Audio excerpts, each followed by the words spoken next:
Formal na i-turnover ng MOTC BARM ang bagong Sanga-Sanga Airport parking lot sa Tawi-Tawi. Ang PPP story sa report. Formal na sinagawa ng Bangsamoro Airport Authority or BAA, katuwang ang Ministry of Transportation and Communication or MOTC, ang turnover ceremony para sa bagong gawang Sanga-Sanga Airport parking lot noong ika-21 ng Disyembre, na dinaluhan ng mga opisyal mula sa regional and local government units.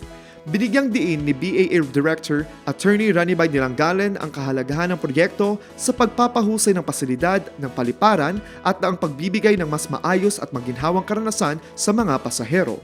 Nagpahayag din ng suporta sina Board Member Melhan Masdal, kinatawan ni Governor Ismael Sali at MOTC Minister Termizi Mazahod. Nakapa tumutukoy sa sama-samang pagpupunyagi para patatagin ang infrastrukturang pangtransportasyon sa Tawi-Tawi.